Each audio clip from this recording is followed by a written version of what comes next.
matin, Dimitri Pavlenko. Il est l'heure de retrouver l'avocat des causes perdues. Je l'appelais de mes voeux hier. Il est de retour tout chaud de Moscou, l'avocat de Vladimir Poutine. Bonjour, maître Arnakov. Здравствуйте, Dimitri, здравствуйте, Anoushka, здравствуйте à tutti. Vous réclamiez Boris. Boris est venu, pourtant Boris fatigué. J'arrive directement au Kremlin. Vladimir avait organisé hier soir soirée disco, intitulée Sous les sunlight des accords de Minsk. Vous savez, il aime gruger les pacifiques, ça lui fait quelque chose de magique, pour paraphraser l'immense Gilbert Montagnier, votre Tchaïkovski. Mais je sens ici ambiance nettement moins festive. Anoushka Maïa, vous avez petite mine. Heureusement, j'ai rapporté vous Dubichka. C'est comme Dubichou, c'est rouler sous les aisselles, mais avec vodka, pour masquer odeur. Cela, c'est le sergent-chef Bourinov qui les a roulés pour vous avec amour, et comme ça fait maintenant 2 mois qu'il est stationné à la frontière ukrainienne et qu'il n'a pas pris douche, ils doivent avoir goût puissant. Tu déconnes. Après les fructueuses négociations diplomatiques de ces derniers jours, vous deviez savoir, Madame Dadi, que nous les Russes, nous déconnons assez peu. Prenez, Dubitchki. Voilà. Non, Il ça faut va, goûter, il faut manger, Anissa. Ça sera plus pas un ça sent cadeau. une odeur très bizarre. Pas du tout, ça sent très bon. Maître Arnakov, on vous connaît d'habitude, vous éludez, vous digressez, vous noyez le poisson, bref. Vous ne pourrez pas aujourd'hui vous cacher derrière votre petit doigt. C'est le sujet à la une de tous les journaux de la planète. Même vous ne pouvez pas nier que la situation en Ukraine est gravissime. Bien sûr, Dimitri, ce matin, je n'ai pas envie de louvoyer, de tourner autour du pot. Tournikovat napochki, comme on dit chez nous. On le dit. Non, je reconnais ces situations terribles, injustes. Il faut absolument qu'on se réunisse tous pour trouver solution, afin que Marine Le Pen puisse obtenir sa signature. Sinon, c'est déni démocratique et nous, Russes, très attachés, respect processus démocratique. Mais je ne vous parle pas du problème des parrainages de Marine Le Pen, je vous parle de l'Ukraine, évidemment.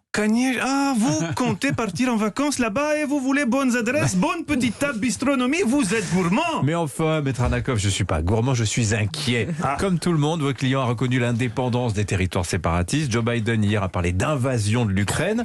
Bon, vous entendez quand même l'inquiétude de la communauté internationale. Ça, je l'entends très bien, puisque comme M. Bétou, j'ai récemment fait acquisition audioprothèse Amplifon 2000. Mais vous exagérez l'importance des tensions en Ukraine, il faut relativiser. Et regardez, statistiques terribles pour vous, Français. Aujourd'hui, vous avez plus de chances d'être touché par une barre en ramassant des champignons dans le Cantal que dans le Donbass. C'est la triste réalité, M. Pavlenko. Bon, on connaît votre roublardise, maître Arnakov, mais vous n'avez quand même pas plaidé que si Poutine a ordonné à l'armée russe de se déployer dans le Donbass, c'est pour une opération de maintien de la paix, comme il l'affirme. C'est vérité vraie. Bien sûr, Vladimir adore la paix. Rêve secret, lui, recevoir un jour prix Nobel de la paix. Son animal préféré, la colombe. Poutine, il dit toujours, c'est tellement beau, une colombe. Surtout quand on réussit à l'avoir du premier coup. Contrairement à chasseur-vous, pas capable de distinguer randonneuse de sanglier. Petit conseil tireur d'ailleurs, les sangliers ont rarement brushing. Bougez-moi. Pourquoi vous si inquiet? Rien dans l'histoire 20e siècle ne peut permettre de mettre puce à l'oreille, vous. Dictateur un peu fou qui ment à tout le monde, qui cherche à augmenter territoire, démocratie frileuse qui veulent croire lui dirigeant raisonnable, conférence Munich juste avant envahissement territoire. Si vous avez minimum culture historique, ce scénario vous rappelle autre scénario. Bah oui, évidemment, l'esprit munichois, les atermoiements des démocraties devant les provocations d'Adolf Hitler. Dimitri, attention, parallèle dangereux. Non, réfléchissez encore. Dictateur qui commence à annexer petit pays en s'essayant sur traité, ça rappelle vous, jette-vous. Ça rappelle vous scénario? Roger Rabbit. Roger Rabbit. Bien sûr, Kanyeshna, bonne réponse, Dimitri. Hop, j'aurai-vous nom de liste noire des personnes qu'on va zigouiller. Oh, qu'est-ce que je raconte? Cette liste n'existe pas, c'est fantasme, service secret américain, vous pas inquiet. Et puis, tout ira mieux avec nouveau président, vous, homme très populaire en Russie. Comment ça, nouveau président? Nous, mais il ne sera élu qu'en avril.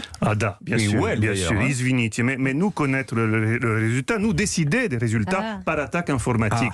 C'est pourquoi, au nom de Vladimir Poutine, je transmets tous nos vœux de réussite à François Fillon.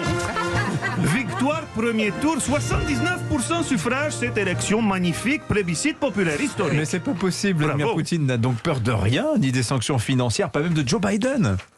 Je pose question simple, vous, Dimitri, mais que vous êtes-vous dit en regardant Joe Biden s'exprimer hier soir télévision? On dirait ma grand-mère. Voilà, Poutine se dit même chose et Poutine n'a pas peur de votre grand-mère, Ludmila Pavlenko. Je laisse vous, je vous sais un peu pressé, vous partir vacances, alors j'ai cadeau. Vous avez déclaré un jour... J'ai un côté cosaque, tu sais... C'est le moment vérifié.